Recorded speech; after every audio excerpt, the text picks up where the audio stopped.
Greetings, people, ladies and gentlemen, brothers and sisters, friends, enemies, and comrades. I hope you're doing well wherever you are. If you haven't heard the news has been out. Raila Amolo Odinga has lost the AU seat, and that's what's making news out. I don't know if you had the chance of watching his concession speech. Wasn't a speech, but it was a press conference. I'm a little worried, ladies and gentlemen. Raila seems disheveled. He seems angry. He seems apoplectic. He seems perturbed, furious, angry. Of course, he wanted to sound diplomatic when he was speaking to the news outlets. But friends, I don't know. If we look at his facial expression as he stood next to not Alfred Mutua, but Macau Mutua, Raila did not look happy at all. Just go check out his interview right after he lost his concession speech, sort of, as he addressed the media. Her daughter was standing right behind her, and Macau Mutua on his left.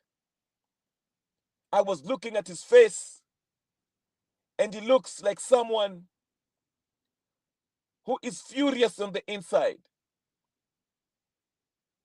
I wasn't buying into what he was saying about, oh, I'm conceding this and that this is good for democracy and so forth, so forth. This is a man who knows what was at stake and knows what kind of embarrassment he's going to face back home. And not only that,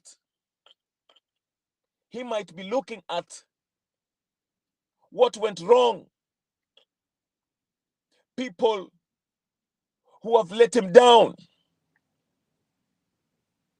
He might not directly blame Macau Mutua, but a blame shall surely go to somebody. Somebody is going to suffer the wrath of Raila Odinga. Listen to me carefully, ladies and gentlemen, as I explain to you what's going on. If you haven't watched that clip of Raila conceding, speaking to the press, talking about this is good for democracy and so forth and so forth, it didn't sound like something that he genuinely meant. It sounded like something he had to say just to sound diplomatic, as a sign of good sportsmanship.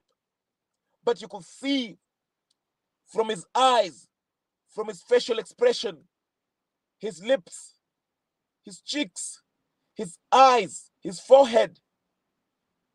The man is furious. He's deeply disappointed. And somebody will suffer the wrath of Raila Odinga. Ladies and gentlemen, I'm looking ahead. And I think this man will bring his disappointment, his wrath, his anger back to Kenya. I don't know if this will bode well with the Kenyan people. Join me, ladies and gentlemen, as we break down this. If this is your first time in this channel, please go ahead, like this video, hit the like button, subscribe if you haven't subscribed, share it in your social media platforms, your political groups, WhatsApp groups, and so forth, as we break down what's happening. I wish I could show you that clip of Raila Odinga addressing the media. It reminded me of that 2007 election. After he lost that election, that was the face of Raila Odinga today. his forehead, his facial structure, his lips, his cheeks. Yeah. Oh.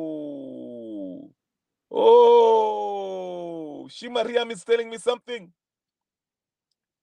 She Mariam is telling me something. She Mariam is saying that Itumbi na watu wa 257 wanasema Uhuru ni yeye amefanya ile kitu. Ladies and gentlemen, Uhuru was reported to have shown up last minute, yesterday or the day before, at Addis Ababa. And most people are asking, what was Uhuru Kenyatta's interest in this? Are they still close to Raila Odinga? I'm not going to put this on Uhuru because I do not have any information as to whether Uhuru had a hand to play with this in Raila's loss. I will not go there. I'll have to be responsible and not blame anyone for Raila's loss in this because I do not have the information, so I can't put it on Uhuru Kenyatta as of right now. Francis Irungu is telling me, mambo imechamka.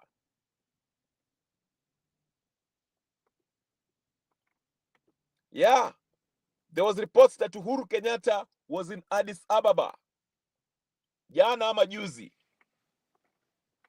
I think one of the NTV or Citizens TV reported this.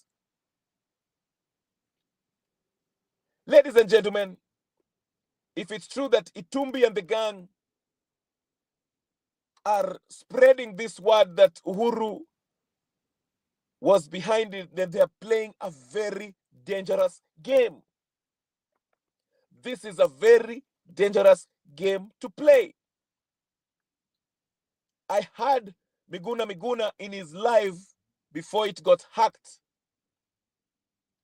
He was saying that he played a part. He wrote the heads of the African nations. He emailed them. His message, his Twitter page alone, he has 3-point-something million followers. And for every post he makes, he reaches 20 million people that view his post every day. So his influence may have played a part into it. But ladies and gentlemen, what I want to stress is this. It is one thing for Miguna to take that responsibility for his part in seeing that Raila doesn't win this AU seat.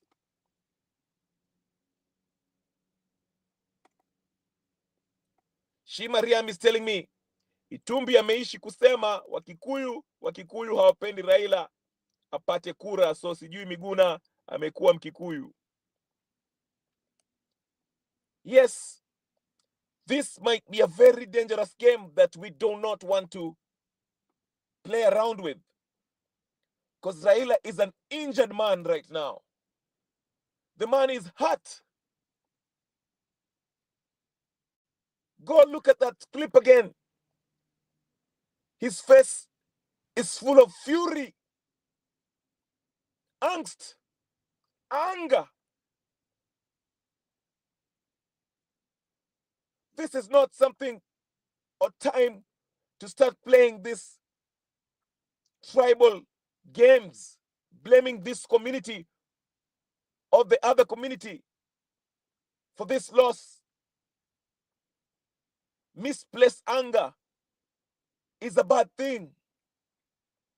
We know the influence that Raila has in Kenya with his radical followers. So let's not play this. But like I was saying, ladies and gentlemen,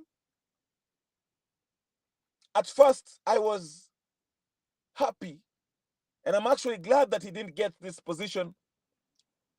But when I saw his face, I see a man who is going to come back to Kenya.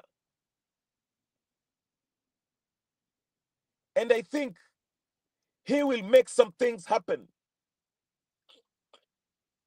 I repeat, he'll make some things happen. Remember, my friends, before he left, remember I emphasized this. I even asked the guest yesterday, Mr. Jared Mwagira, I asked him, when Raila made his speech at that prayer, women's ODM organized prayer meeting at Bomas, he said something that really caught my eye.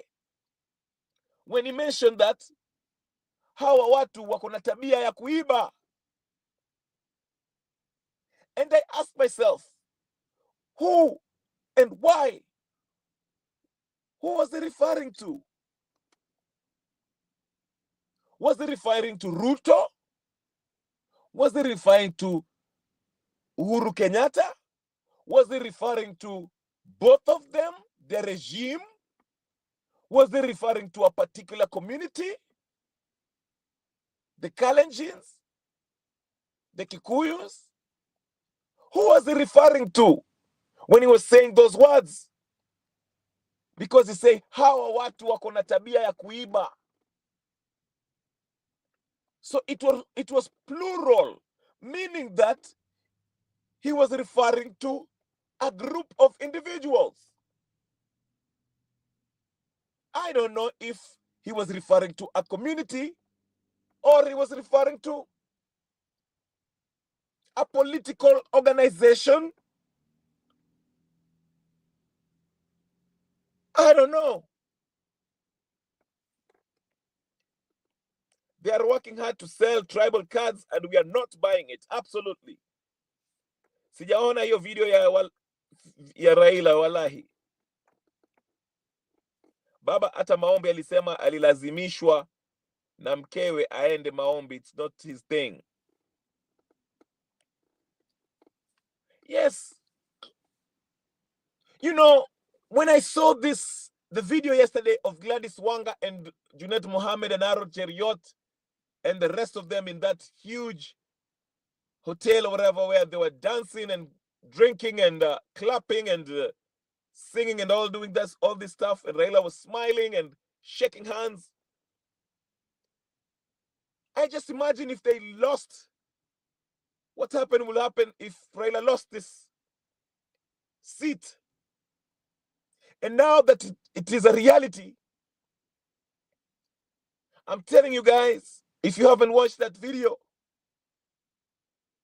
go check it out. Go study Raila's facial expression as he made the speech, as he addresses the media. The guy who was interviewing you or whatever the case is. It reminded me of his face, that very face that he was giving in 1997 and in 2007 after he lost to Kibaki, or after Kibaki stole the elections. It was the same facial expression. And I know that face. I know that face. That is a face of a man who is angry, furious, apoplectic.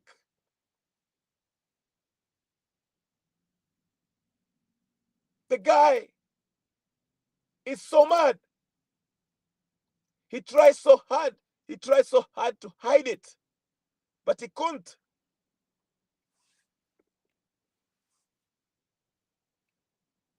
If you want to know the mind of Baba, listen to Orengo and Sifuna. Atajua kwa Sifuna ameishi kusema hata Baba akiwin hawata board the sinking ship. Yes.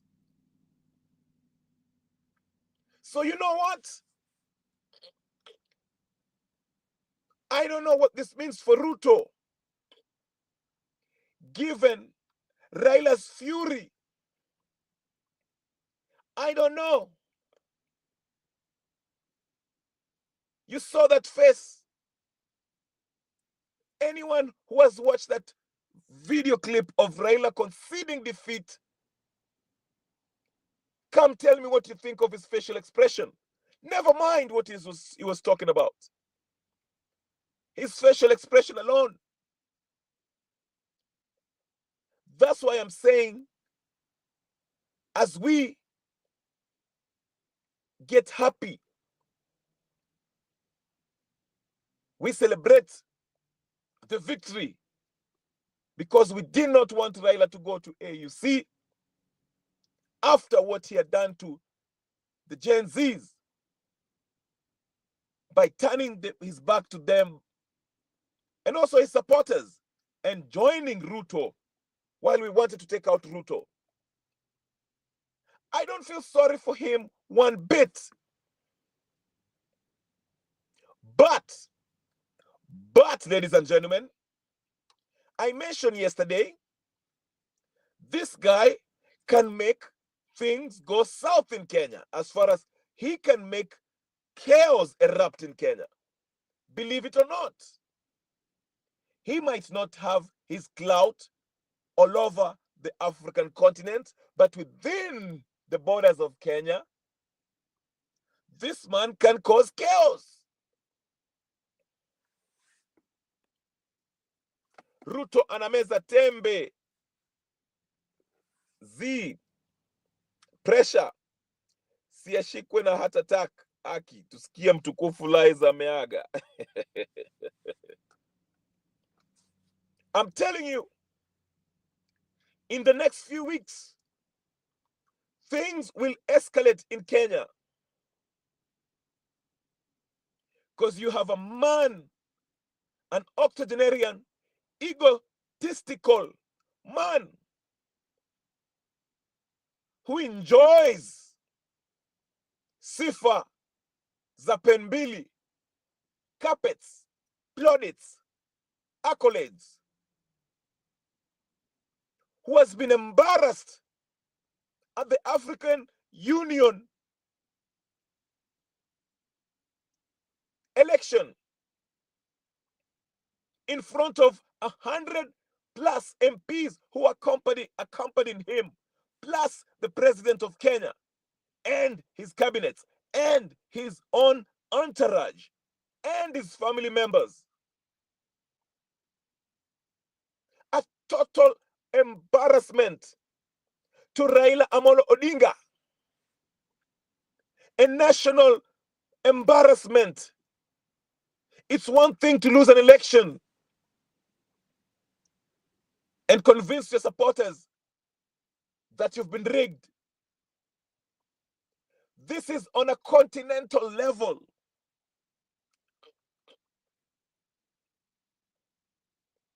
Ladies and gentlemen, to make it worse, he must have been looking at the news outlets and see some parts of Kenya, Gen Zs on the digital space, celebrating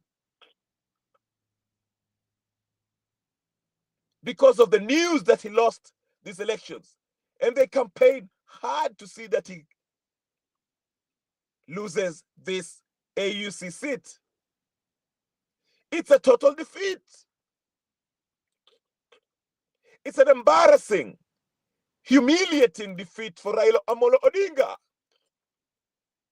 It's more humiliating than any other election that he has been involved in. The problem is, ladies and gentlemen, as I look forward, if I look down the future, I see a lot of chaos.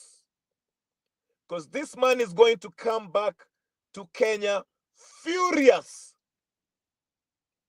Because his ego has been bruised. He's been mocked right now.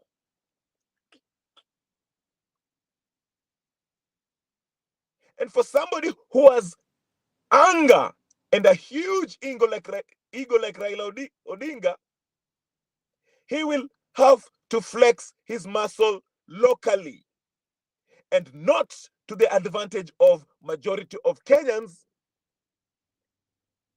but to the detriment of the nation, of the people. He is willing right now, if I was to guess, is to make the states, Kenyan states, bend their will to accommodate him. And if it's the NADCO report that he wants the constitution to be changed,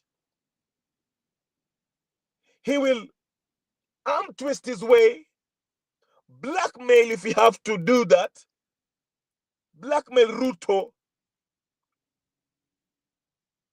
do whatever he can do with the National Assembly, since he has the majority at the legislative body, and force them to do what he wants. Because, as I said, Raila is an idle octogenarian. He cannot stay idle. He has to be given something to do, something that makes him feel important, some kind of job that includes security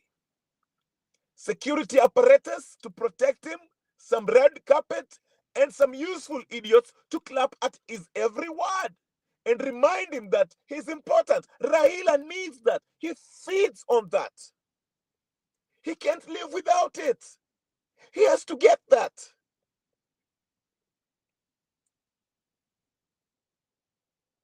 That's why I'm saying, ladies and gentlemen, as we enjoy this victory, let's stay vigilant. Because two possible things are about to happen. Two possible things are about to happen, ladies and gentlemen. It's either Raila Odinga will cement, strengthen his association with Ruto,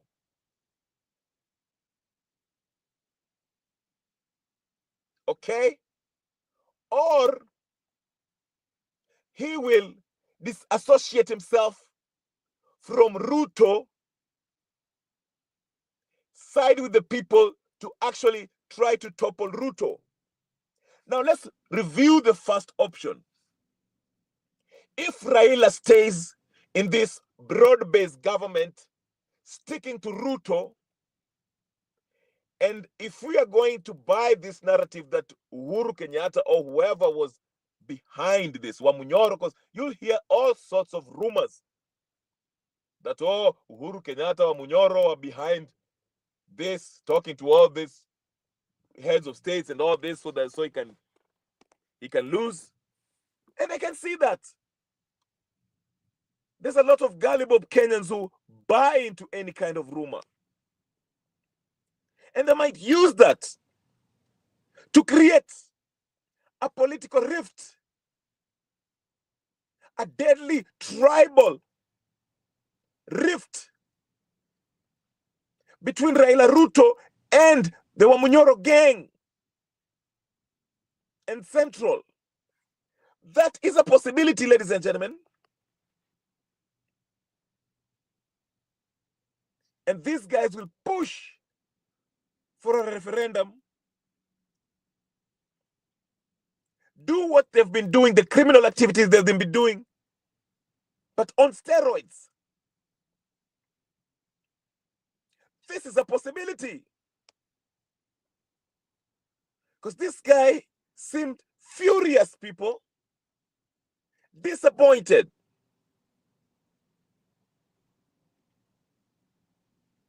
The second option is Raila can come back to Kenya and decide, hey, I've been played. Ruto didn't do enough. Ruto didn't do enough. They played me. Well, and enjoy.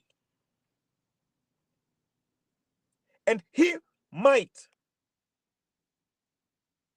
heighten the political temperatures by pressuring anybody, this administration and its affiliates,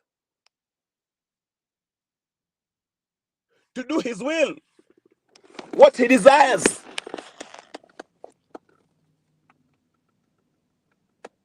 And that's why I'm saying, as we celebrate this so-called win by Raila Odinga, I would be cautiously optimistic as we step into the future,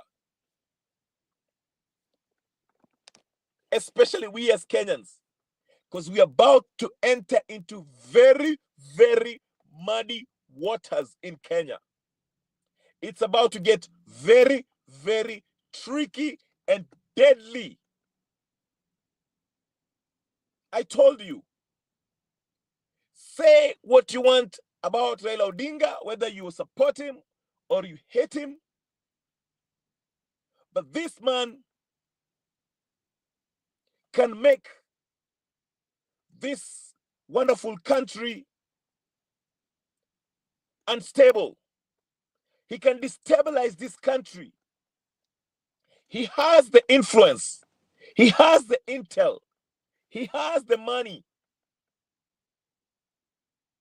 I mentioned this. I told you guys in 2017, you saw how he used the likes of Miguna to force Kenyatta into a handshake. In 2022, he forced the likes of Mainanjenga, his goons, and everybody else to force Ruto into a NANCO discussions at Bomas. It started simply as a maandamano within Nairobi with atrocities, his supporters causing chaos here and there. Gaucho meeting at Jacaranda, drinking goat's blood, and doing all sorts of satanic ritualistic stuff, trying to intimidate people. You see what I'm saying? In my view, Raila is capable of raining terror, destabilize the country, the peace of the nation. That's why you see, even if these guys steal elections from him, I'm talking about 2017 and 2007 and 2013, they handle him carefully. They try to keep him busy, make him feel important. Because this guy can destabilize the country. He has the ability to ramp up political tension, civil strife. And if somebody is in his ear right now and is whispering to him that community X or political party X are the reason why you lost this golden opportunity to become the chair of the AU, things can get tricky in the next few weeks and months. Things can get tricky.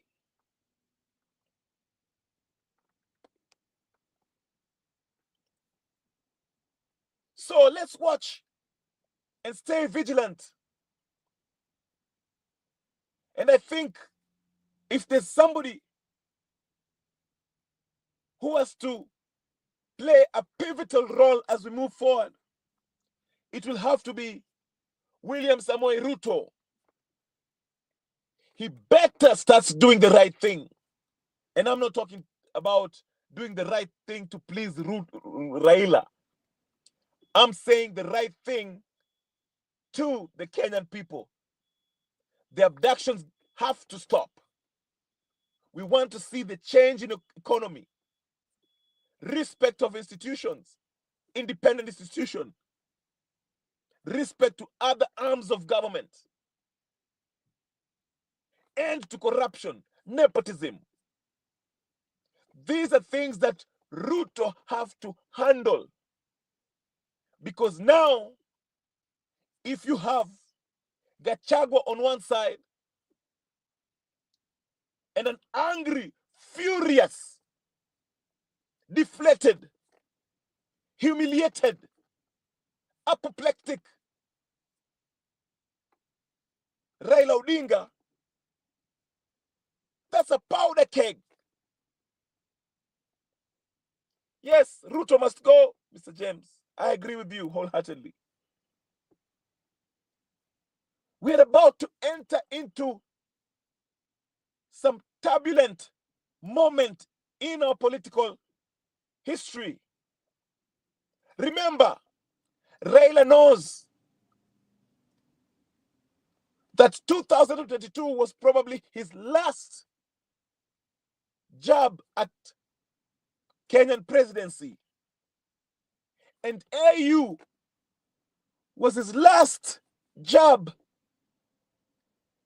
at anything close to some type of leadership role that is always wanted.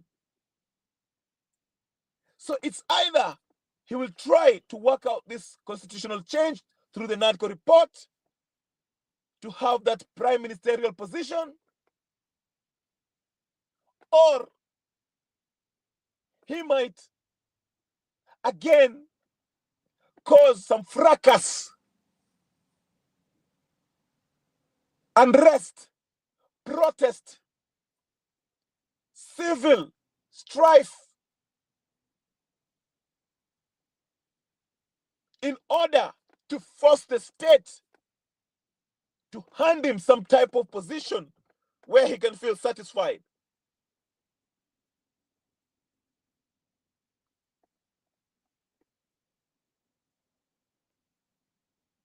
Yes, Principal Kaur, Raila was so low today. To me, he looks so angry. It is embarrassing. I'm telling you, for somebody who has an ego, who enjoys majority, well, he enjoys support. He is used to all these praises by his supporters. And here you are, accompanied by 100 MPs, family members, cabinet ministers, or CSs, dignitaries. Let me tell you something, guys, that people also forget. Let me explain to you something that people forget. When Raila went to the second round, and the third round, and the fifth, and the sixth, and the seventh, well, after the sixth, he was out. But, you know, when other heads of state, listen to me, this is what it comes down to. I want you to understand why Raila lost and why Raila is going to be furious and is furious. But let me start why Raila actually lost.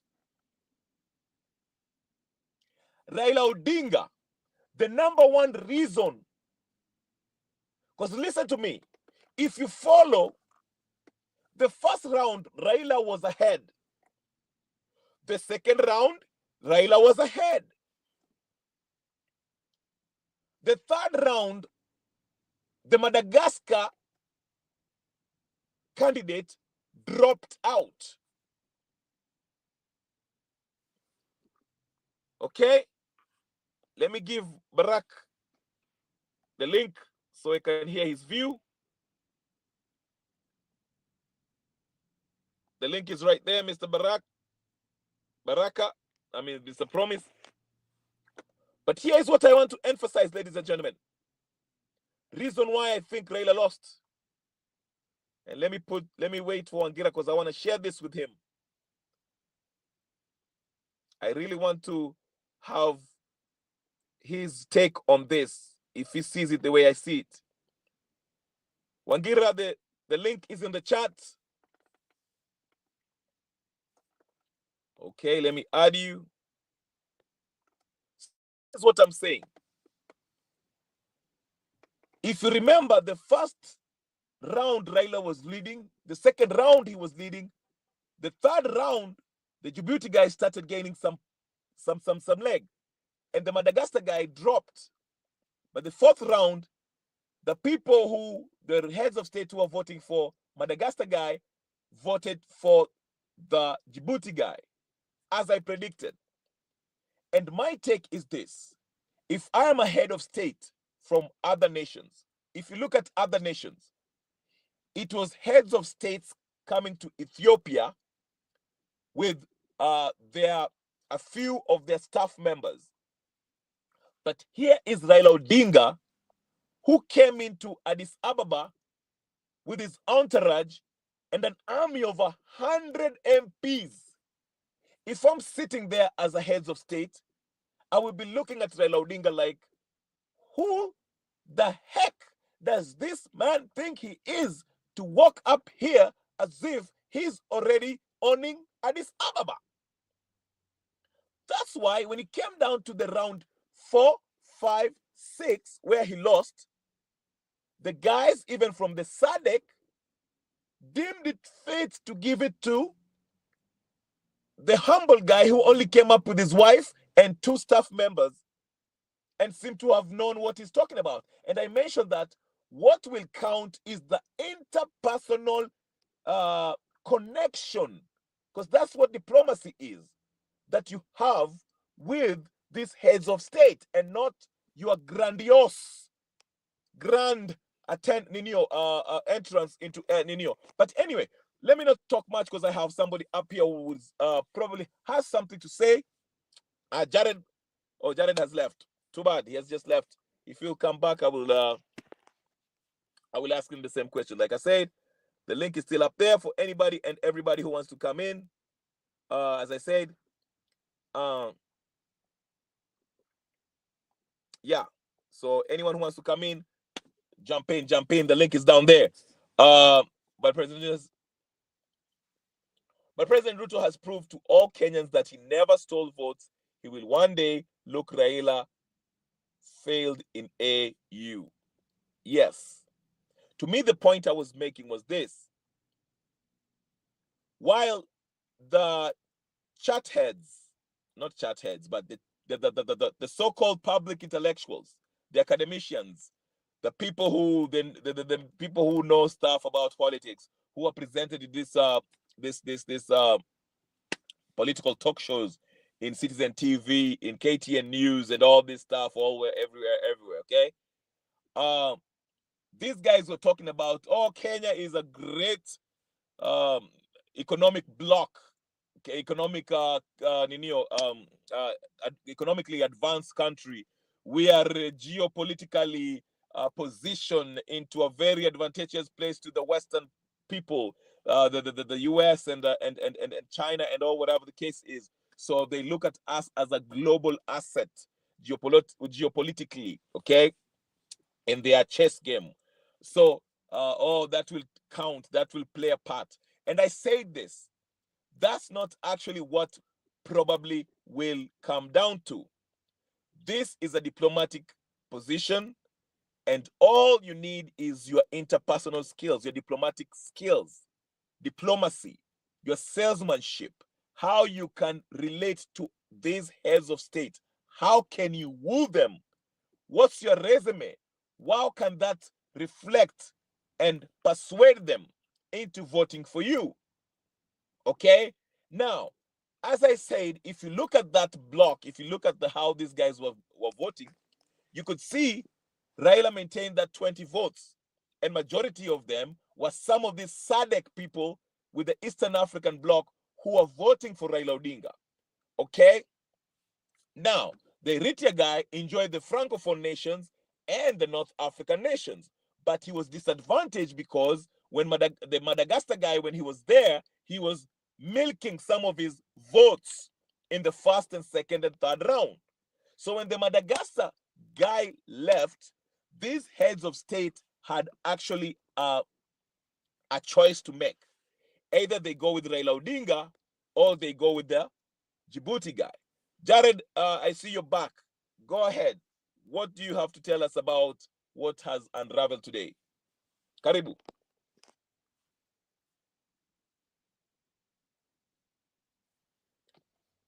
Mr. Wangira, are you with us? How are you? How are you? Can you hear me? Yes, I can hear you. I am doing good, Mr. Wangira. Can you How are hear you? me? Yes, I can hear you. Fine. Yesterday, somebody on the comment section called me a fake academician because of my contributions yesterday. And I'm very happy that all that we said here yesterday has come to pass. Yes.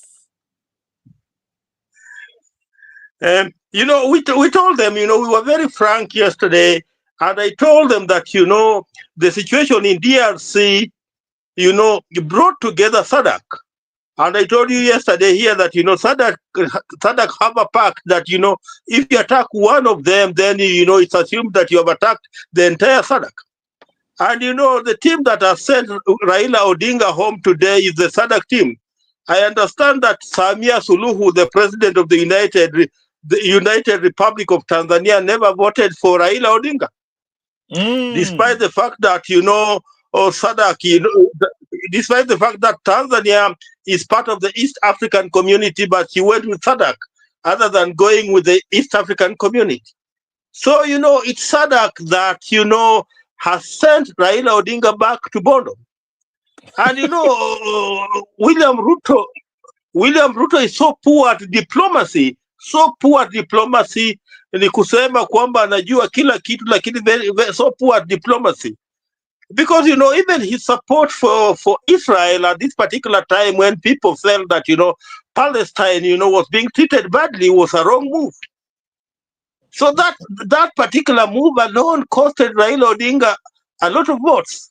Secondly, the situation in DRC, instead of him calling his compatriots in Africa, he ended up, he first decided to call the French president. And that one annoyed many African presidents. Yes. So where things were, I told you yesterday, that there were no chances that Raila Odinga was going to win this thing. I told you that there were no chances. There were no chances, and everything was pointing at Djibouti. And what we said yesterday has come to pass. People insulted me on the later on when I was watching it. Others were calling me a fake academician. It does not matter. But we are not here to please anybody. We are here to say things the way they are. Yes. Amen. Yes. What do you make, before I go to Shima Mungai?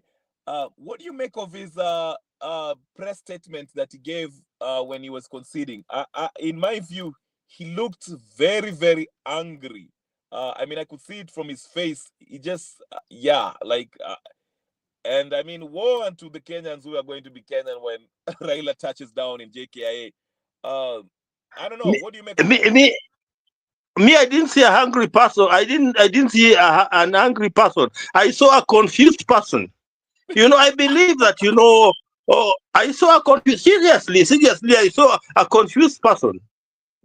I saw somebody could have cheated Raila Odinga that he was going to win these things without looking at the dynamics.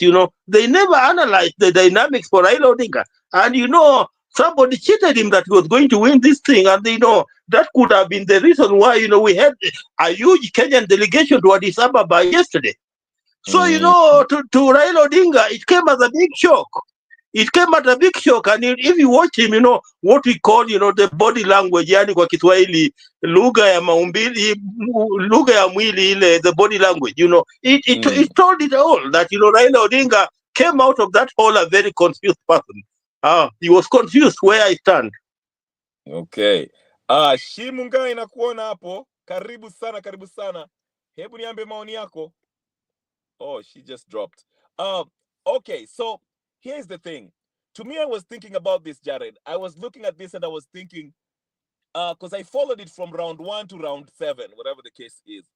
And I kept on asking myself, the way the Kenyan members of parliament were behaving in Addis Ababa, it must have turned off majority of the heads of states. the way they were dancing and singing and acting as if they've already won. I mean, what is this? Some other contestants, they came in their personal capacity, maybe with their wives. Let me just say one thing before we allow our brother to come in. Yesterday, if you heard me clear, I told you that, we were exporting our bad political manners. What you saw with the Kenyan delegation in Addis Ababa yesterday was an exportation of our bad political manners. And, that could not have gone well with many, many African leaders. Yes. Shimunga yuko sawa sasa? Niko sawa, pole. Nimetapika drop. Jambo. Sijambo. Ni sawa Ngila. Hebu nieleze ile habari ulipata ya Uhuru Kenyatta, ulisikia wapi? Maana mimi nilisikia ati Uhuru Kenyatta alienda Addis Ababa, lakini hii mambo sana nasikia ati sijui wakina Itumbi wameanza kusema ati Raila Odinga ati wameanza kumlaumu Uhuru ati yeye amefanya ile kitu ndio saa Raila akashindwa. Sijui nani ameisema hiyo. Hebu tueleze. Wajua yule Itumbi ni spokesman wa Ruto wakiwa na wale watu wa 527 shillings. But pia nimeona kuna mtu amecomment akasema I suspected the silent of Uhuru and the unexpected visit to Ethiopia and a secret room meeting. Mimi nikashindwa, mimi sijasikia mahali Uhuru ameenda huko. Mimi sijasikia, hata mimi nafanya hata kusikia na wewe na kuona huko X. Watu sasa wana blame Ruto Uhuru is a evil man. Sasa nikashangaa, kwani ukienda pale ndani unaambiwa na mtu vote hii? Sasa hivyo ndio iko. Yani they are trying all they can kukosanisha Wakikuyu. Kila siku ni Wakikuyu. Sasa ndo nikawauliza sasa tena Miguna amekuwa Mkikuyu ama amebadilishwa jina leo sababu ni Mkikuyu tu ndiye hataki Ruto kuwin. Si hata umeona jana mchana, unakumbuka yule Ayaga akituambia alikuwa anaweka mtu wa Djibouti afu tena anaweka into bracket wa Munyoro. Did you see those comments? Na alicomment hivyo kama mara 2-3. Yes, I saw that. Yeah, you saw that. Sasa mimi nasema, mimi japo nilikuwa nimesema nitawaruka akilini, itakuwa mimi sikuwa na nyinyi.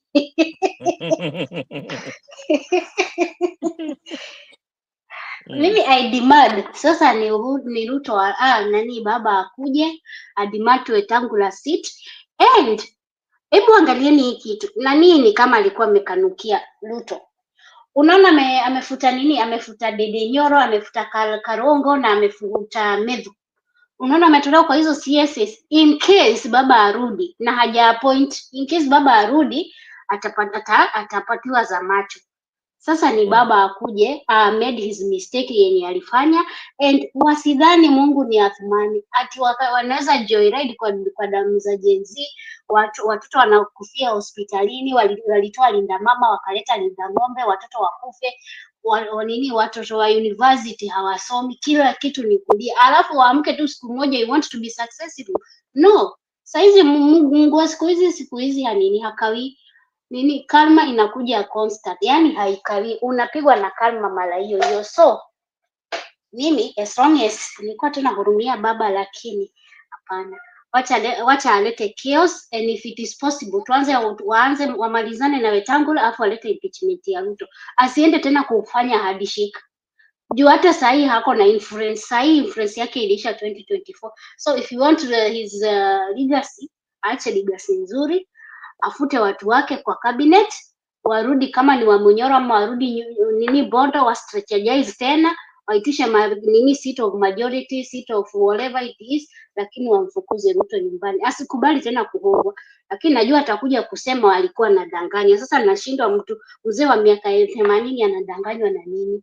So mimi hapo ni afanye kama yeye, acheze kama yeye, na tuache kuuziwa uoga, sijui wa Kikuyu, sijui wa Jaruo, sijui nini. What the fuck? Let us love each other, tupendane sisi, na tusikubali hao ma politician watugonganisha, because unaona mchana wako sawa, wanapigana mchana, lakini usiku wanakula pamoja, wakisema wachana na hao watu ni wajinga. It's now Ruto must go and he must go like yesterday. Ni hayo tu nilikuwa nataka kuongea. Asante. Lakini Uhuru mimi sidhani kama amechangia kitu, sidhani. Ya tutazidi kulinio kuangalia kwa mtandao, tuangalie kama hii mambo ya Uhuru kama alienda huko Addis Ababa. Maana nilisikia sijui ilikuwa kwa Citizen ama NTV ilikuwa nasema ati Uhuru pia alienda Addis Ababa, lakini sija confirm. Lakini wajua, by the way, hiyo unaona pia hii downfall ya ya baba. Obvious Ruto pia amechangia pakubwa sana. Hii kihelehele yake kukifanyika kitu anapigia wazungu. Kwanza hii Elon Musk hiyo imemharibia baba sana sana sana sana. Pia adoption ya Besigye na yule mama wa Tanzania. Unakumbuka hata ile siku journalist wa South Africa akimuuliza unataka kiti ya EU na nini na kwako kuna ugua. Unakumbuka? Nakumbuka, aliandika kwa mtandao ikaenda viral. Aya, tena hii pia ya mambo ya DRC. Hii mambo ya huyu sijui anaitwaje kususia mkutano wa Ruto also speaks volume. Unakumbuka Ruto akitisha mkutano akakataa kwenda. So yani hata kama baba amelose, Ruto to be blame, amechangia pakubwa sana. He don't when, he don't why and he don't where to say it. Yeye anaropokwa tu kama wa Munyoro. Lakini sawa, tumuombee tu.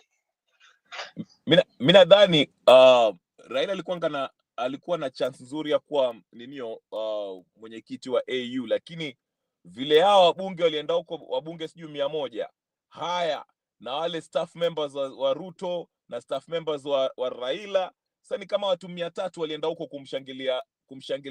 kumshangilia Raila. Sasa kama mimi ni rais wa nchi fulani, nikiangalia Wakenya vile kwa wanaimba, wanafsijui wanafanya nini, wanapiga makofi nini, nitaangalia niseme jamani, huyu jamaa yaje hapa hivi ni kama tayari wajifanya yeye ni mwenyekiti wa AU na hata hatujapiga kura. Unaona? Sasa ndio ikifika round ya pili ama jamaa alisema sasa yeye Madagascar vile amejiondoa, basi acha tupigie kura huyu jamaa wa Djibouti. Unaona? Kwa sababu ama jamaa hao wa Kenya wanajifanya wana kierere sana. Ama ulionaje? Wajua sana hao wa Kenya wanajifanya tunajua kila kitu. We know everything. We are Mr. and Mrs. Know It All, like Mr. Kaongo. So hiyo pia imechangia. Wote tumeenda. Mimi kwanza niliona picha yani a humble Djibouti Mr. Mahmoud with his wife and 2 guards. They were guards or they were officials. Lakini baba tinga lenyewe amebeba tena tinga nzima. Amebeba basi nzima, wameenda tuko. How they are going there to misbehave? They are not in order. They are misbehaving as if kama wako kwao. Sasa mtu anafichanga white kidogo. Unaficha white kidogo, at least ucheze chini, lakini mnaenda kujiaibisha nini. Alafu tena pia jenzi wamechangia pakubwa, usiwaone tu hivyo. The moment walisema they are just a social media or a digital workers, ndio kila kitu walijaribu. Hata kama Miguna amechangia, pia majenzi wamechangia. Yani amepigwa kila kona. Alafu Ruto is a failure. Unaona kila kitu anatouch ina fail. Hakuna kitu inakuwa successful. Yeye hata hawajiiti mkutano ni kama wamelaani, hata Mwenyezi Mungu ni kama amewalaani. So ni kweli jenzi pia wamecheza pia kiwao, wamecheza kiwao, lakini pia sisi wa Kenya tumeenda kujiembarasi. Nini toa laki yangu 100 niende ati naenda kukufia mtu Longo? Sio mimi. Sio mimi. Tumepeleka aibu ndogo Addis Ababa. Basi imagine mimi nilimwona baba alikuwa hojiwa hapo, aliulizwa saa vipi utafanya nini, nikamwona hapo akitoa hotuba, ana huzuni kweli, lakini nikimwona sura na ionekana kuna hasira kweli. Kwa sababu mimi kunasema ujamaa akirudi jibaba jizima ameshindwa AU, yarudi na hasira za mkizi. Sasa nasema hivi, akirudi Kenya atamwambia Ruto, mimi nataka kiti fulani, kama ni kugeuza ikatiba tuifanye hivyo, kama ama sivyo nitatumia kina sijui Junet na wale sijui nani wako pale bunge, wamuondoe Wetangula, halafu tutakuimpeach. Unaona? Sasa mimi nikimwangalia Raila sura na hiyo asira yake alikuwa azungumza nayo hapo kwa nini akizungumza na waandishi wa habari. Nilikuwa namuona kuna hasira sana. Sasa wewe unaje akirudi atakuwa atafanya kitu kizuri, atajitenga na Ruto ama bado atakuja kuendelea na hiyo broad-based government? Wajua, unaona kina Junet walicheza chini. Unakumbuka ile siku on Tuesday ndio walikuwa na makasiriko, sijui mpaka wakaita press sijui nini. After na hiyo kitu wakapoa. I think they called themselves a meeting, wakasema wacha tucheze hii chini ya maji, tutulie tuone vile hii Jumamosi itakuwa. Sasa hizo hasira zenye ako nazo tunataka azilete kwa kaunga. Yaani acha nakuambia siku Raila atakuwa akichefua ama akikohoa tu hivi, Ruto atakuwa anasema yes sir, mkuu unataka nini? Because ni kweli, because sahi ako kwa mgongo wa Raila. Raila ako kwa yani he's living on the mercy of Raila, and but both of them are living on the mercy of the Almighty. But sahi Ruto atakuwa na tumbo maji. Ruto akisema ngwe, unataka nini mzee? Anafanyiwa. Akikosa kitamramba. Na mimi nasikia tu wakisema ama wakiprophesize sijui ama wakipredict hii inakuja, hii finance bill. Ushaona watu washaanza kuikataa. Sasa hii watu wakienda maandamano, inafaa wakienda maandamano wasijaribu tena kufanya hiyo handshake. Na kama mimi vile nimesema, kama baba anataka ku win heart of the Kenyans, a divorce, let him divorce Ruto. Hiyo ndoa aivunje haraka iwezekanavyo. Asiende tena kukuzaza watoto huko, hapana. Let him divorce him, arudi nyumbani, atapata mke mwingine. Lakini akiendelea tu hivyo, they are seeking both of them, wana sink. Na saa hii it's either alitae ama akuwe a kingmaker. Asivai tena, let him not vie again. It's either wajoin wa Munyoro together, they form a big coalition, lakini asivai tena, let him be a kingmaker na adivorce hiyo ndoa. Wacha Kasongo kama atakufa akufe, kama tutamuimpeach aimpeachiwe, but for now let him claim his seat. Wacha claim his majority seat, whatever. Amhangaishe tu Ruto, amhangaishe kabisa. Haya, namuona Wangira amerudi. Wangira, are you there? I have a question for you. Yes, I am here, but you'll bear with me in case I'm dropped out. I'm put out by my internet. You'll bear with me. Go ahead. Okay, I see Kabogo is doing that thing, eh? Kabogo is the head of ICT. But I wanted to ask you this: is this does this mean now Ruto is inevitably going to be removed? It's either 2027 or before then. So he either buys time by trying to change the constitution so that the constitution can maybe say that we'll go to election 2029 or 2057, or aanze kupigana na waninio, kwa sababu Raila tarudi. Wamunyoro is also on the other side with wakina Matiangi, and to me the way I look at it, he's in a cul-de-sac. Ako kwa corner, he's cornered, and he has to choose how he wants to move. It's either try to kneel down before Raila and help for Raila to help him out, and he will give Raila whatever he wants, or he runs back and crawls back to Wamunyoro, which seems to be a forgone case by now. Because either way, I see Ruto is screwed on this. He's the biggest loser of all this results that has happened today. Or how do you see it? Nani, hebu kidogo Wangira, wacha nikuongezee swali. What if uko mbele na hiyo ya KR, what if Ruto baba akatae kuungana na Wamunyoro, and if baba waungane na Ruto tena, that is if it is possible, what will be the fate of Wamunyoro?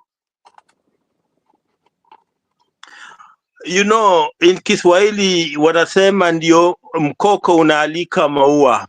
I don't know whether you studied Swahili when you were back here. So kuna msemo unasema ndio mkoko unaalika maua. And yesterday I remember I told you here that Raila Odinga today is a shadow of his former self. He's not the Raila Odinga that we have known, because, he's coming back to Kenya a much weaker Raila politically than he has been. So I told you yesterday that if he was to join William Samoei Ruto, then, I see the people of Kenya taking Raila Odinga plus William Samoei Ruto home in 2027, because the people of Kenya are fed up. And I speak as a person who live in this country. The people of Kenya are fed up. Anything that is called William Samoei Ruto, the people of Kenya don't want to associate with it. They are just wishing that 2027 was just as near as yesterday, so that they can exercise their constitutional mandate to send William Samoei Ruto home. And if Raila Odinga was to join William Samoei Ruto, I believe that the two of them will be sent home, together in 2027. So But he can redeem himself.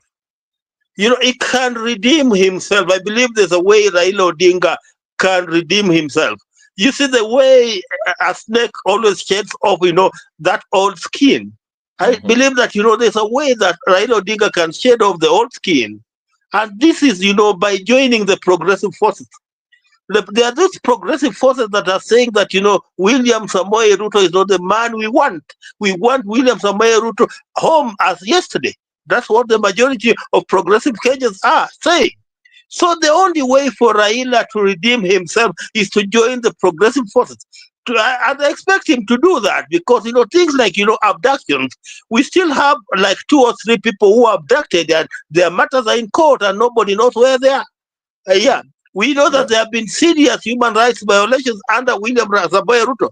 So, Raila Odinga, to redeem himself, must come back and, become the Raila Odinga people of Kenya knew. But, if he continues going to bed with William Samoei Ruto, I see him being sent home together with William Samoei Ruto come 2027. Now that he comes back, let's say, and this is most likely what he will do, and I agree with you to some extent, he will probably come back and try to endear himself with the Gen Zs, now that he knows the power of the Gen Zs. And he will try to, I think, if he sides with the Gen Zs, who are, in my view, are the progressive movement that want to remove Ruto, they'll of course, say, some of them will be like, yes, Raila is on our side to fight Ruto. But number one, will they trust Raila to rejoin them in their fight against Ruto, this government, knowing the history of Raila Odinga of turning their backs? Raila Odinga always seems to be in the movement, ni kama akona nyinyi, lakini mkikaribia kana ni hivi, anageuka na rudi Misri. So that's the so long as Raila Odinga will not be demanding a share of any cake in that progressive movement, he will still be trusted. But if he comes with a demand, or that he wants to have a piece of that slice of cake, then the people of Kenya will tell him that mzee tunakujua na tunakuonea 18. So the best that Raila Odinga can be is what we say he can be a very good kingmaker in 2027. He can be a good kingmaker for purposes of, moving Kenya towards progression. But, in case he comes back and he wants to run for presidency, I told you here yesterday that he will be lucky to get even 3 million votes. Yeah. Shimariam, mimi nasema hivi, unajua vile hiyo swali nimemuuliza Mr. Wangira. Raila anaweza rudi ajifanye amewachana na Ruto, ajininio associate na hao majenzi, aseme okay, tutajaribu kumuondoa nini, alafu ukifika huko 2026 hapa dakika mwisho, haya atapiga kona ashikane na Ruto tena, aseme unajua mimi nimeangalia maneno nikaona huyu ndiye ametosha tu, aendelee. Ndio maana nasema even if he doesn't claim anything, because Raila is very cunning. He will never come out and say that he's looking for something, he's looking for a post, or he's looking for a whatever position. He will come in as if he's part of that movement, and especially we know him for his activism. So he will join in, but yeye tayari lengo yake ni vile tu kama ODM walikuwa na support Gen Z, wala support Gen Z, But then after Ninio, the last minute, oh, they went and met Ninio na ndio hao wakaingia kwa serikali. Could you see the same thing repeating itself, Miss Shir Miriam? Unaona Raila atafanya kitu kama hicho ama atabaki tu na Ruto huko akijaribu kupigana na wakina wa Munyoro?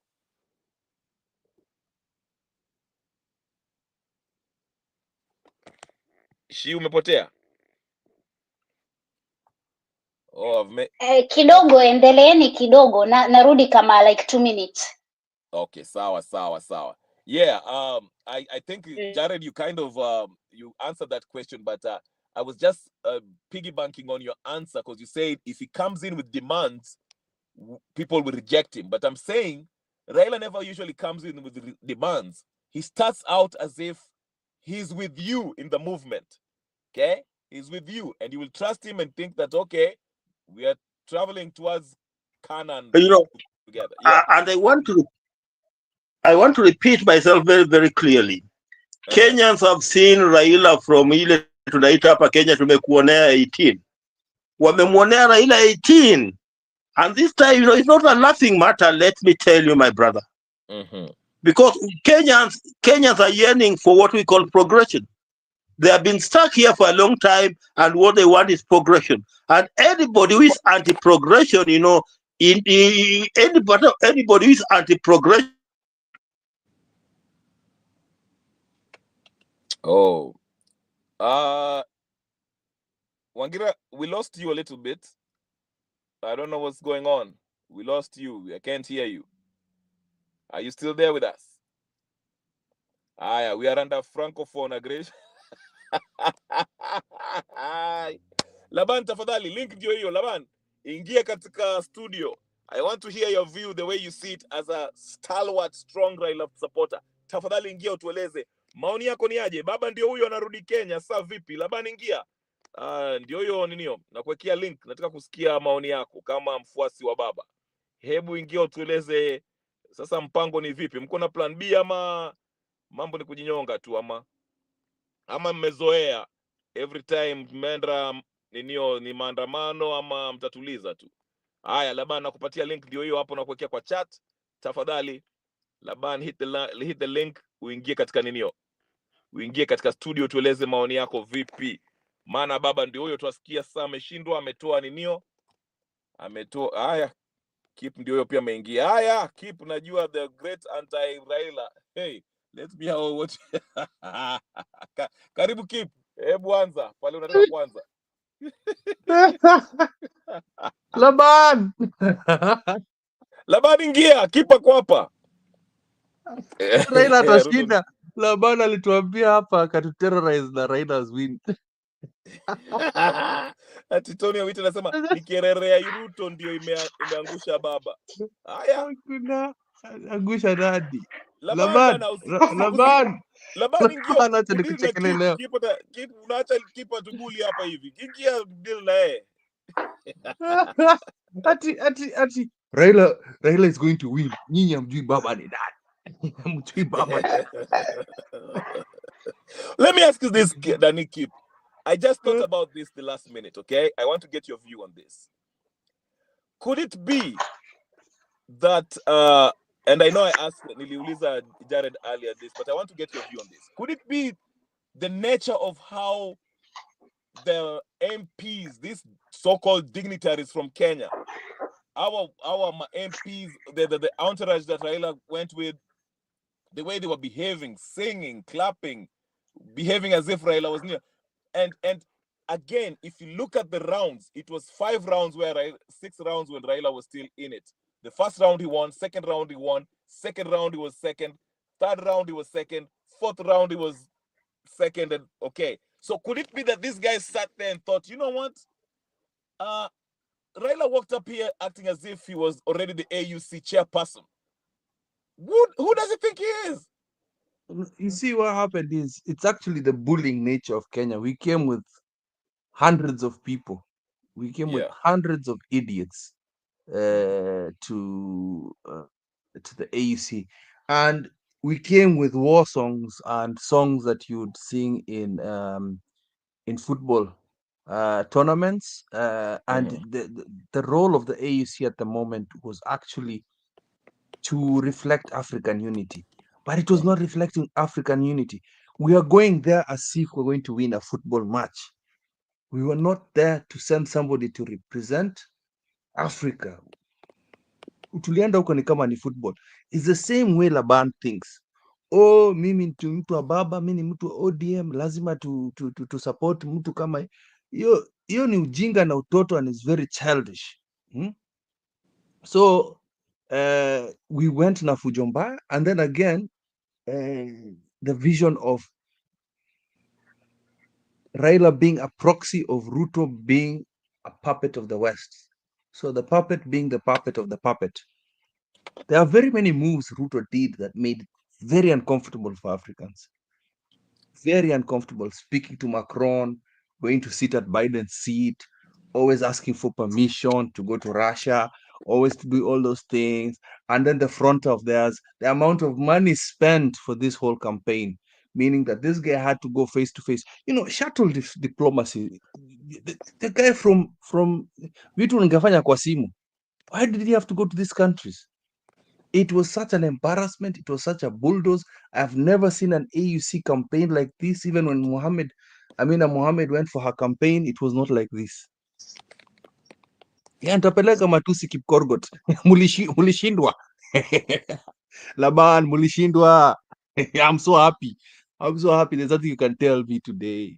Raila lost like a fool. And there are so many Kenyans happy. Tumefurahia sana. You are going for a small seat that is so useless. There's nothing important about the AUC. For the first time, Kenyans and the rest of Africa should understand that that seat is absolutely useless. If they cannot diffuse tension in DRC, who the hell is the AUC? Sio kazi yake. He's supposed to be the chief ambassador of Africa. If he cannot even help diffuse that thing, the Kenya revolution, why do we need that seat? It's just a seat of pride, and that is why the other countries were looking at it like munapatia tu mzee kitu kama hii. It was very stupid. Like if you saw that image of Muhammad, the Djibouti guy, with his wife, his PA, and some other minister there, then you see us with total garbage, hundreds of people behind Raila. It just goes to show you, it's a bad look for Africa. So you can imagine those images going to the news outlets where they're showing that it's not only Africans who are looking at it, it's the rest of the world. Yeah. Tulionekana kama wajinga. And we look bullish. I want to ask you this, if you maybe this, and Wangera can piggyback on it after you. To me, I think it's I don't know if it's a question or statement, but to me, I feel like the difference was the way we went about this whole campaign, Raila. If you look, I say this all over again. Nilikuwa naona watu hapo Citizen TV and all this, they're talking about Kenya is a geopolitical sijui nini country that iko na power, whatever. And I was like, all this does not count. What counts is the interpersonal skills you have, the connection you'll have with the heads of state. How can you sell your agenda to the heads of state? That's what it counts. And I feel like that's what we missed. Tulipatia Raila pesa aende tu akazungumze nao, meet these people, have tea and all this. And I think at the end of it, they were more impressed by the Djibouti guy than Raila, because remember, the Madagascar guy dropped.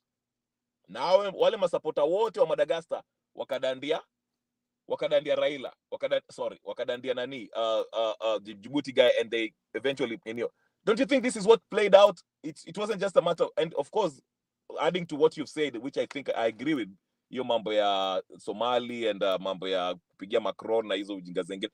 Don't you think that's where we missed it? We kind of missed the whole point of this, Kip, and then Wangira. Yeah, we lost. I still don't. That is not the main issue. By the way, what you're talking about. The main issue is Ruto is a representative of Kenya. We don't look at Raila alone as the enigma. We look at them together as a package, as Kenya. Kenya looked like a pig. We looked like a bully. We looked like we were working with the West. We look like at all the decisions that have been made by Kenya. Let's not just look at Ruto alone. Kenya, there are anti-African, they're anti-Pan-African. Even the Gen Z movement, we looked very bad in the news. Kenya looked like the devil. And we are sending somebody like Raila there. And anytime they see Raila, they see Kenya. So the last 2 years was the downfall of Raila. Raila was a very popular person before this. Angeshinda hii kitu. Angeshinda this thing if it was not for Ruto. That's my honest opinion. And Laban ingia shop kuja nikutukane, please. Tusitukanane, let's reason. Let's improve our wacha ni Jenks nani keep wajua kama Raila hage betray Gen Z wa to install him as a president. So hata sahii angekuwa president hakuna vile angeenda hii. Ushaona, angepata moja, lakini sasa amepoteza zote mbili. Alikuwa nadhani anapiga mawe na jiwe mbili, ndege mbili na jiwe moja, lakini amezipoteza zote. So angekuwa at least anakula vizuri, lakini kimemramba kabisa. Yakuje aone kama at least kidogo tu kama atahudumiwa na Gen Z. Na mjue sahii wa Gen Z si wajinga. Sahii Gen Z ukisema unataka kukuba hiyo kitu wanakutolea your historic nini kitabu yako yote, wanakukautia maovu, ilikuwa siku gani, siku fulani, wakati fulani ulikuwa wapi. Sahii watu wamerevuka. Hata kama mwenye anataka sijui anaenda mgomo wa Gen Z, wanamuuliza haya, unakuja wewe ni msafi, wewe ni virgin, ama wewe tu ni maembe tu. So sasa hivi you need a new faces. Na huyo mtu kama anakuja kutusaidia atusaidie, lakini asidemand kitu. Akidemand kitu anatupanishwa kama kopola choo. Bas.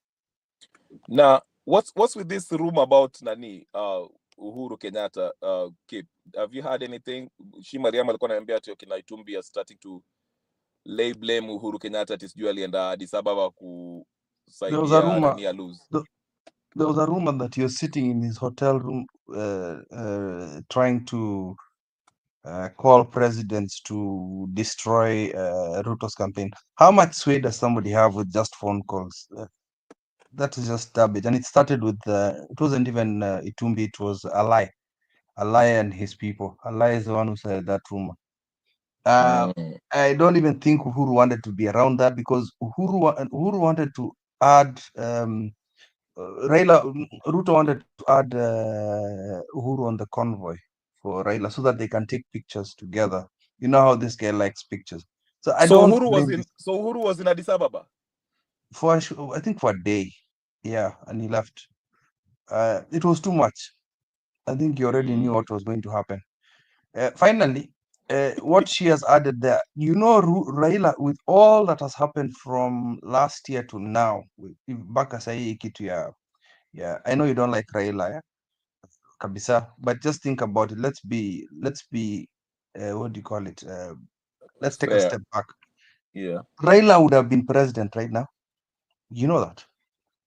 If the momentum of the Gen Z could have continued to now, mpaka sasa ile Wetangula na sweat, don't you think something could have happened where this guy would have been impeached and kicked out and Raila would have taken over? And there was nothing like broad base where the opposition or the so-called, there's no opposition in Kenya, but the so-called opposing side is gaining momentum from the people. Don't you think this idiot, the one you can see on my screen, would have been president now? Akakimbilia kiti ndogo. The Gen Zs gave him the opportunity. The Gen Zs told him, Mzee kaa chini, shut up, we'll call you when we need you. Or the Gen Zs wanted the part of the whole discussion is the Gen Zs wanted the broad-based government. I'm telling you, this is the dumbest man in history, and he needs to have a cup specially engraved for him for the most losses in the world, for any leader in the world. This is the 6th time the ninja has lost. Okay. And I don't see Laban. Laban, so comment here. Say something, man. We want to see your life. Nilikuwa nasema when the Gen Z were going to remove Ruto, I don't see how Raila was going to be the president after that, because I think the Gen Z walikuwa wanataka kutoa tu serikali ya Ruto yote plus the plus the legislative body. So even Raila was part of it, even though walikuwa wanamwambia tuwe kaa kando, just don't get involved in this. I think that's how I understood it, but maybe we I see it understand differently. that, but then there's that part of there's that section of the political sphere where he Right. could have been shuttled inside. We're just talking about how Kenyans think. I'm not talking about you being a revolutionary. Wangemshuttle in, hakuna mtu mwingine, ingiza yeye tu, ingiza yeye ndio tuongoje. That is what would have happened. That's what I'm trying to say. I'm not talking about Okay. the revolutionary talk. Revolution. I'm talking about realistically how stupid we are as Kenyans. Angeingizwa, by the way. He would have been okay, ingia mzee, sasa unaona tumetoa hii nyang'au, wewe ingia.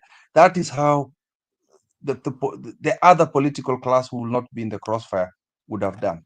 Yes. Yeah, and by the way, this is his second time doing the same, because I mean 2017, alikula kipao, and then he chickened out.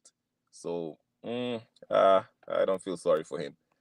Yeah, niliona, sijui kama uliona hiyo ninyo yake, his press conference before vile alikuwa na consider hapo with Makao Mutua by his side. Like I said, he looked really pissed off. So Did not watch it. Let me tell you, yeah. how I know he lost. I did not watch that. The guys were glued on the TV to watch that nonsense. I was like, whether he loses or not. I got a call from somebody just laughing, but like, we were both Raila supporters. The guy was laughing so loud in my ear. I'm like, what's up? What's going on? Yeah. Anarudi nyumbani. I've been celebrating for 3-4 hours, bro. I'm just about to open another bottle right now. I'm happy. Let me just say that. I did not watch that thing of Siju conference, Siju to analyze that. Me is just the ninja is out. That's it. Arudi nyumbani. I got the coldest message from from the from an MP. Governor alisema karibu nyumbani mzee. I was like, it's the coldest message journey from Governor Kangata from Ranga. That is just the Now, sweetest message, yani, like karibu nyumbani. looking forward, that's what I'm worried about, though. Even though I was happy, and I'm glad he's out, because he deserves it. Huyu jamaa alikuwa alicheza Gen Z. But my fear is looking at hizo ninio coming back to Kenya. I think Raila is a crafty individual, okay? Atarudi na hasira zake, and like I said, like him or not, this man he can actually unsettle the stability of the nation. Anaweza vitu vyake kivijanja. You remember 2022, I mean, after Ruto was declared the president, akasema ati atakubali. Then after that, akaanza kuorganize watu wase wake huko Mombasa, Nairobi. Before you know it, the whole country is kind of unstable, okay? So I'm thinking, huyu jamaa na hiyo hasira yake vile, alafu vile hiyo alitoa ile comment yake before aende huko AU kusema ati hawa watu uniibia, wako na tabia ya kuiba. And I was asking myself, who is he referring to? Is it like a political class, a group of individuals, a community? Who is he referring to? Because it seems like he's still mad at somebody. Okay, so that's what worries me. My worry is he might come back na aanze kuchanganyisha vitu hapa hivi. Already there is a tribal stuff that's going on in Kenya. It's not overt, but you can hear it from Kondele, don't worry. Kondele said this thing the other day. Kondele, yeah. guys are like, you see, again, the AUC thing was not for the lower class people, like what Chile, the real Kenyans. Right. This was a seat for the political class and the elites. They're the ones who have made such a big deal. If you hear the guys in Kondele on the streets, they're like, ulikuwa unaenda huko kufanya nini? They were happy that he lost. Walikuwa wamefurahia sana amepotea. So the only thing I fear is he continues with this broad-based government nonsense. It's absolute garbage. We want those guys to go and represent us the way they are. I don't care if we don't like them. We cannot keep giving Ruto goodies and check marking every single law. We're about to have a financial bill soon. We have this garbage about Wetangula. Can we start following the law? That is it. Raila, organize your people, bana. Toa watu.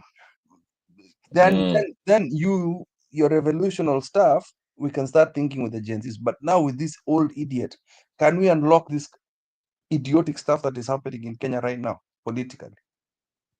I know your mind is on the revolutionary stuff, but can we fix some things? Can this old man remove some of the nonsense that he has put in place? Because it's his fault that we have this broad-based nonsense, this bipartisan garbage. Atoe hiyo kitu. Atoe, because he's the one who put it there. Remove it. We don't want it. Then us, who go in the background, we can do the revolutionary stuff with the Gen Zs. But in the meantime, can he uninstall this garbage? Kuna virus mingi ameinstall. Why? Yeah. Okay. Haya, namwona Mabri ameingia. Mabri, umetoka Addis Ababa ama ulikuwa wapi? Tulikutafuta sana. Nilikuwa Modogashi. Na ulete malabana, please. Nimekuwa Modogashi. Hebu niambie maoni yako. Mzee anarudi? Yeah, I think it was expected. Anyway, good evening everyone. Nimekuwa busy hapa kule, and I'm sorry to say, even though I'm not supposed to be celebrating, I feel like it is a win for the nation and for the young people who died during the Gen Z movement. And now, one thing I want to point out is the fact that it was expected that Raila was going to lose. I don't think Raila was a serious candidate. Even the people who fronted him, okay, serious candidate in terms of merit, you know, and we talked about it here. Why do Kenyans respect Raila? Because I'm ever in many elections, you know. Right now, people want to guilt trip us. Sijui Raila this, Raila that, because I'm a grow old na, you know, maybe haja achieve whatever he wanted to achieve. But now, the fact that because hata ukiangalia the only respect alikuwa granted as we were fronting him was the fact that he was a former prime minister of Kenya, which was at first an illegal seat, you know. Go ahead. Oh yeah, I'm saying, first of all, we can see him being presented as a former prime minister of Kenya, of which that seat was not illegal seat according to the Kenyan constitution. The other thing, Raila has been a good as an opposition leader, you know, and I once told you people, any sober president would not dare vote Raila by the fact that he's been an opposition leader. Like, in every government, he's been against them, and so that means, let's take a person like Museveni. If you empower Raila to such heights, what you mean is the likes of Besigye, the likes of Bobby Wine, they should be accorded they should be treated as champions in your own country. No president wants that, you know. Again, Ruto amekuwa akichoma right, left and center.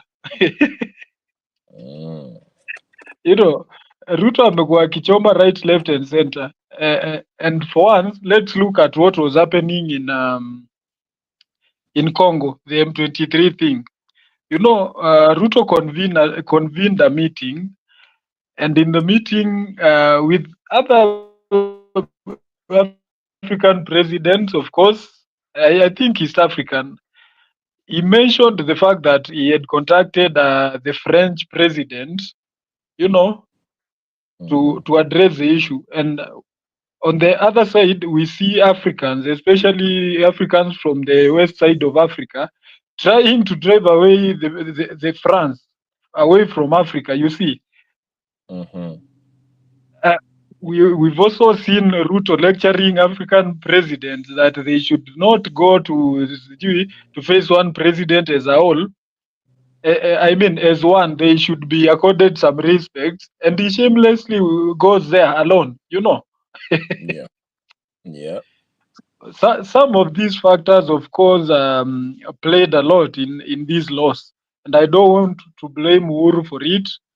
I don't want because it does not make sense to say that Uhuru was somewhere making calls that asking other presidents to not vote for Baba. It, if you can see how the numbers unfold, like the voting patterns, you could tell like this guy started from number 2, and as other people are dropping, he could gain their numbers. Yeah. So that does not make sense, and I want to say categorically, by the way, uzuri walienda na Kaluma for the pain. That Kaluma guy, he was there. Kaluma was in Ethiopia. Yes, so at least wako na Kaluma huko. Yeah. Thank you. Gabriel Oguda told us that alienda kupima suti. I wonder where hiyo suti ashaichukua ama. And by the way, interesting enough, we see like people are very much following. This is the first AU elections people were interested in, by the way. And immediately, like it was declared Ameluz, we could see people from Nyanza, Kodele, saying Ruto must go, Oh, really? Yes, there were those chants. And they were having watch parties, They Yeah. started saying Ruto must go, which is what we want. Yeah. Hey. Haya. Wangira, I see you're back. Bado internet yako nasumbua ama you fixed it? Are you able to say something ama? I believe I'm much stable now. You can ask anything, then I'll try to respond. Okay, I just wanted to follow up on that. So, like, Mabri is telling me, because I didn't see, I stopped watching after I got the results, but so we are, Mabri is letting us know that people in Kondele started saying Ruto must go immediately. Raila lost. This is not a good development for Mr. Ruto, who seems to have, now Nyanza wataona ni kama Ruto has failed in his conquest of Nyanza province. Things are getting worse and worse by the minute at this point for William Ruto. Is this person really going to survive till 2017? You remember? Yes. You remember a few weeks ago on this platform, I was asking you, what is this thing that will excite people from Luo Nyanza to wake up in 2027 and go vote for William Samoei Ruto?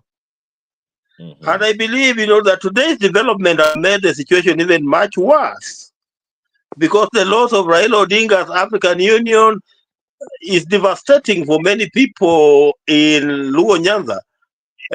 We are saying that, this is the sixth time in a row that Raila Odinga is losing an election. And, that's not a very good tag. You remember the former chairperson of IEBC, Isaac, in an affidavit, calling Raila Odinga a perennial loser. So, Raila Odinga seems now to carry that, tag of a perennial loser, perhaps forever. So, it's not something that, for purposes of ego and pride, it's not something that is very, very good for the people from his background. And, now, with Raila Odinga having lost, I don't see, what will motivate them to come out to vote for William Samoei Ruto in 2027. There are these slogans that, kumi bila break, among, there are these turbocrats, or the people who will always surround somebody and those who will always be enjoying, the fruits. It happens in every environment. So, they have come up with, that slogan of William Ruto, kumi bila break. But, Yes.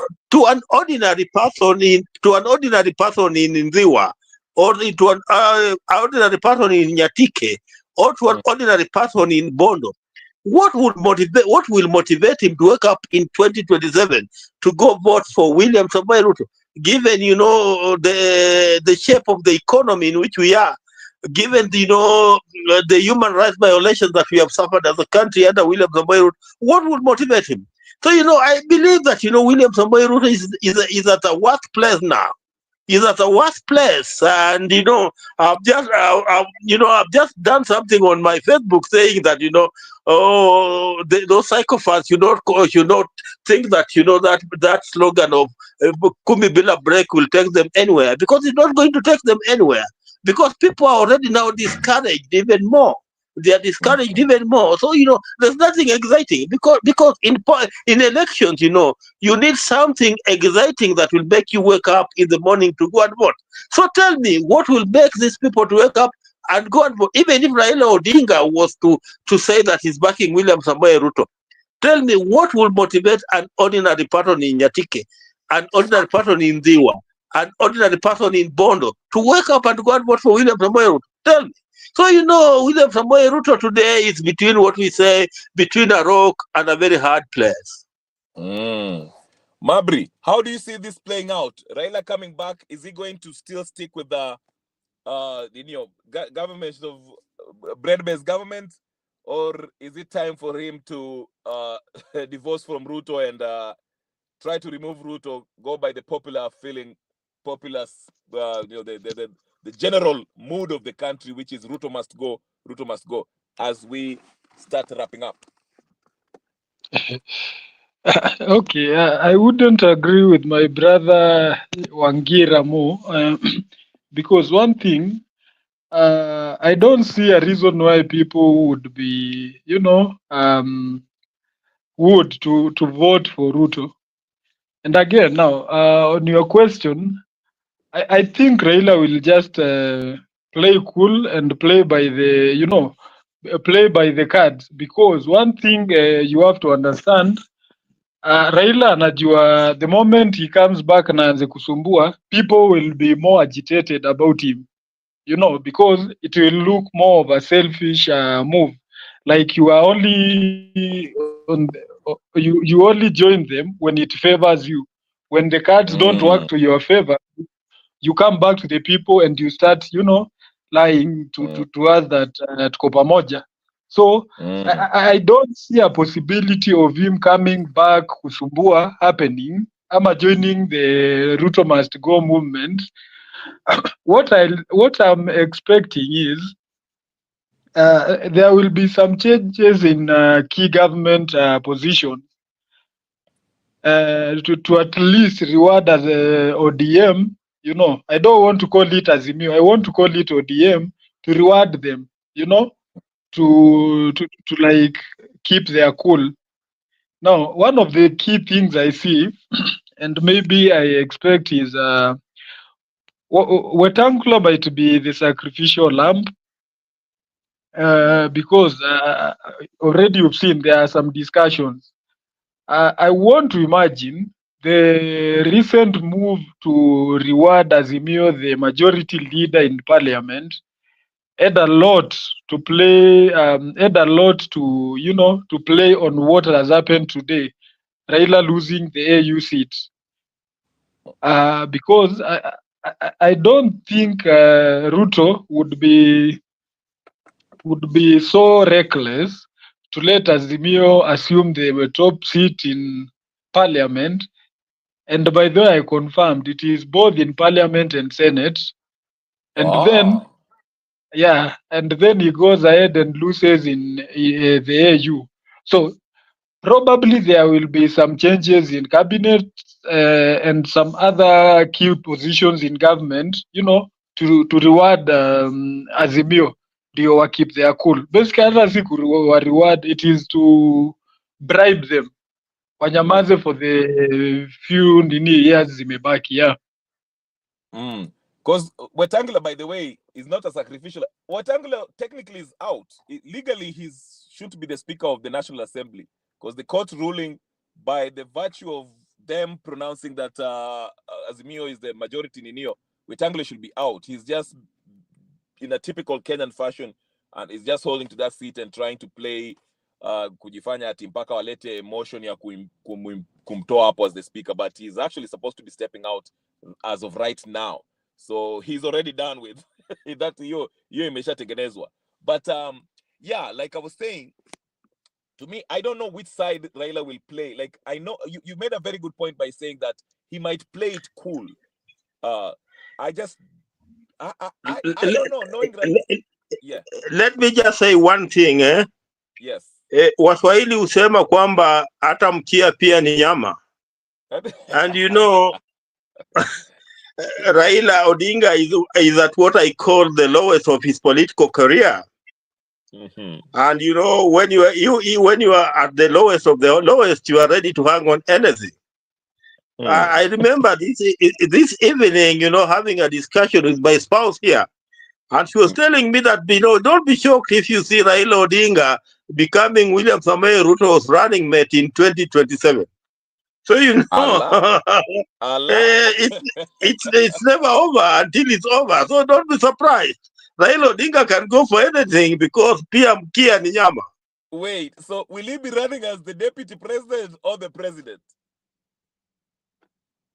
I've told you clearly that Raila Odinga can very easily become William Samoei Ruto's running mate. That means William Samoei Ruto's deputy president. That would be. Wangira, I want to confirm to you that Raila vile tunamjua, his pride cannot allow him to deputize anybody, you know, and at his age, it is not expected he plays that card. What I know, and the source through my sources, the information I have is that probably Wetangul Mudavadi will be the running mate, you know, because they need the Western vote. But one thing, ukiona tu Raila kwa hiyo debe, we jua it will be a very smart move, because we'll again have to choose the best of the worst, you know. we are being presented the same people. Yeah, so like that way it will be easier to choose even Ruto, you know, ama Ruto to steal votes, and Raila si tunamjua the innuendos and gimmicks he has. And then again, me, I would request Baba to go home and relax. At his age, I feel he's had enough, and it is high time he grooms someone else, you know, to take over. But again, we see this man, just by pronouncing that he's added to the AU, and he foresees a threat in his own party, whereby the party, the deputy party leaders want to vie for other top positions, and he lends them to the government to make sure that his interests in the party are well protected. Shame on him on that. It is unfortunate, but Raila should just go home and relax. Let us deal with Ruto as Mabri, as Wangira, as Gypsy Corner, as Kips. We are going to deal with him man on man. Hii story ingine ya kuambiwa choose chungwa ama nini, hapana. We understand even a coin has three sides. This time round, we are going to look for the third side. Hey, coin me, I didn't know the coin has three sides. But you're right, because Oburu, I think, let me not say you're right because I don't know, but Oburu also hinted to us, Wangira, that ODM, they'll have their candidate in 2027. And your guess is as good as mine. Now that the AU has happened, I think we probably know who it's going to be. It's going to be one more time for Raila Odinga.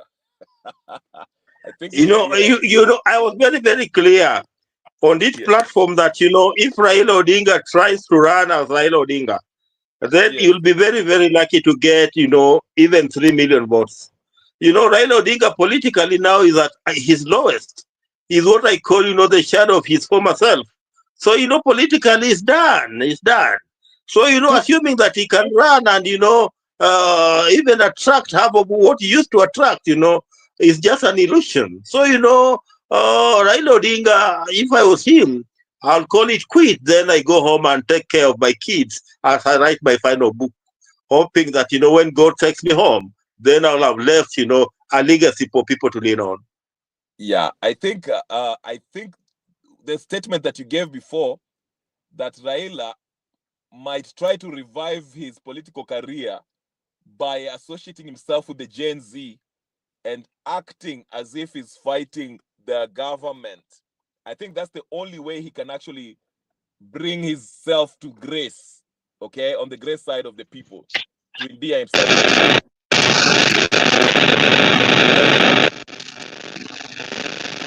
What is that to you?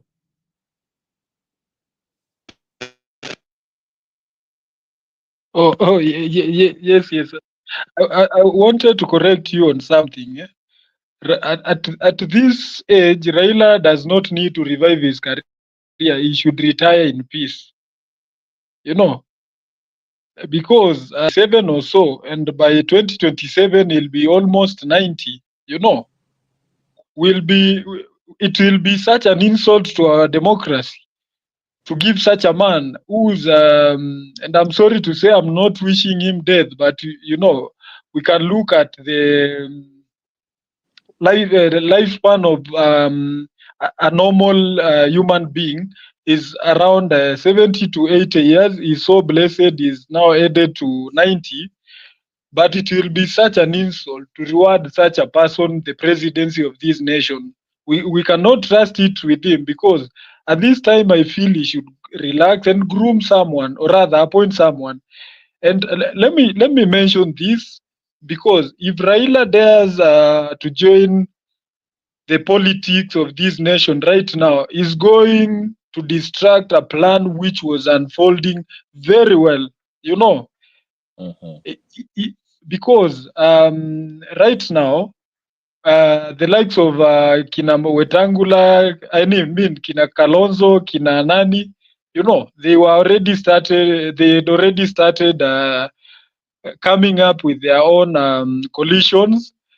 But now, when Raila comes back, it means now he will put this nation in a state of confusion, because remember, the Azimio still exists as a coalition. We don't know if Anyang' Nyong'o is going to just hand over the party, because it seems like he was just a caretaker. And yeah, that's the truth, by the way. Yeah, I agree. Yeah, I agree. I want us to look at one thing. Yeah? If we could audit the budget which was used to fund the AU campaigns, probably ingefinance the next finance bill for this nation, because I don't understand why Kenyans Raila had to go with 100 more people with him, and it is an AU seat. You know, it is a president who is going to vote. That's a very, very serious issue to look on. Yes, hadi magavana wameenda ma MP, you wonder what's happening. Then unaona watu wengine, a president appears and maybe the candidate, 2 more people, maybe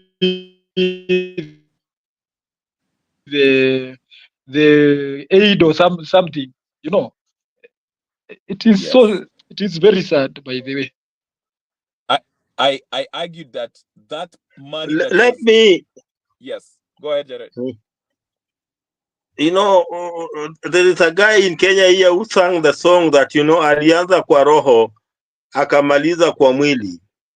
Then, you know, it's PLO alianza kwa roho akamaliza kwa mwili. Then it is PLO Lumumba who said that, you know, even a good dancer should know when to leave the floor. Yes. You know, unfortunately, you know, Raila Odinga has hung on, you know, a little bit longer, that, you know, his legacy is now dented, that even as he retires and goes out of, you know, his political life, you know, he leaves, you know, some question mark, you know, around his political legacy. So, you know, it's not going out of politics, you know, as that solid Raila Odinga that we used to know. And it's just because, you know, he stayed a little bit longer on the floor, despite the fact that, you know, he was a good dancer. And that's the reason why I'm telling you that Raila Odinga could have started kwa roho, but naona akimaliza kwa mwili. Okay. You know, there'll be so much happening this coming weeks. I mean, with all these rumors about I don't know Uhuru and how the Wamunyora faction will take place. There's a lot that will happen. But anyway, we shall stay tuned. I'll give Mabry, you'll give us your closing statement. Then Wangira, you can take it home after that. Then we'll just wrap it up from there. Today, I think I've been talking about this Raila the whole day. I mean, I'm happy and relieved and excited. I'm also excited what's about to happen in Kenya, because I think this gives us an opportunity to have a very interesting, I think, in my opinion, a turbulent moment that we're about to face in Kenya, given Raila is not a very happy man now. But go ahead, Mabry, and give us your closing remarks before Jared. Okay, I think as I finish, I want to, to say it is quite funny that when the results were being announced, I was somewhere with some young people, and it is on this time I realized people are really tired of this government, because like people are celebrating, and right now, celebrations are happening to celebrate this serious win for Kenyans. By the way, they are happening. Watu wameenda maklab kupiga sherehe hadi we feel sometimes it's like we are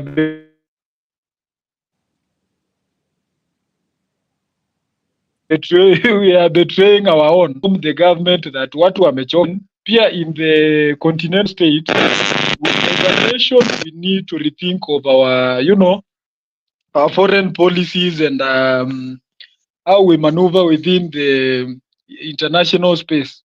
Because clearly the AU has some external influences outside this nation, and if they could not settle on Raila, it tells you something. Because you can remember at some point Raila had to accompany Ruto to China. Sometimes they had to go even to the US, to just. But it seems like it did not work. So clearly, as a nation, we need to rethink of of the state of the nation and where we are right now. And ya mwisho ni ile tu yenye mi waambia everyone, let's register as voters. Come 2027, we shall not be distracted by even the Raila factor. We will be there presenting the third side of the coin. Nimesema ujui. Thank you. Well said, well said. Mr. Jared Wangira. You know, where I stand, I see a new era. I see a new era for the Republic of Kenya. I see a new era, and definitely that era will be there. Because moving forward is not going to be business as usual. People are going to demand for what is rightly theirs, and that will open a new era for this country. So 2027, or if it's even 2025, things will not be the same as we are used to. And it will be a new era for this country, and that would be a very, very good thing for the Republic of Kenya. All right. Well said. A new era, and register to vote. That's the message from Mr. Mabry and Jared Wangira. Thank you so much. As we can continue celebrating the win for Kenya, our very own Raila Odinga is coming back. Some people are not happy about that, but this will complicate the political setup of Kenya. Let's see in the coming few years or few weeks what will unravel with all these rumors that are floating around, whether it's Uhuru and whoever is involved and who is to blame for his failure to win the AC. We shall all find out that. Now I will leave you with this, ladies and gentlemen. Always try to revolutionize the system. In my opinion, I feel the whole Kenyan system needs to an overhaul. But again, we can do it in different ways, whether it's through voting, as Mabry have suggested, and also through what Wangira is telling us. We are facing a new era, so we can actually decide our way out. Thank you guys so much. Everyone who has watched this and who have come in, Mabry, Jared, as usual. I like your insightful take on what has happened today.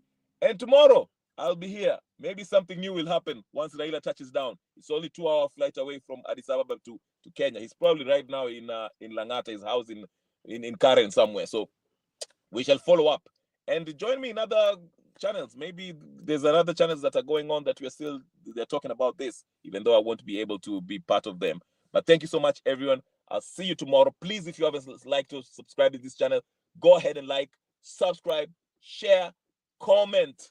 Okay, share it in your Facebook pages, in your political WhatsApp groups, and Twitter, X, whatever they call it, and also TikTok.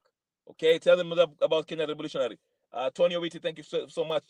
Gypsy Connor, as usual. Everybody, Shimariam, who was here, keep also joining us here. Laban, Eric Ayaga, who I am worried about his safety. Hopefully he's well. But anyway, guys, thank you so much. I'll see you guys tomorrow. Peace and blessings, and be safe. I'm out. Peace.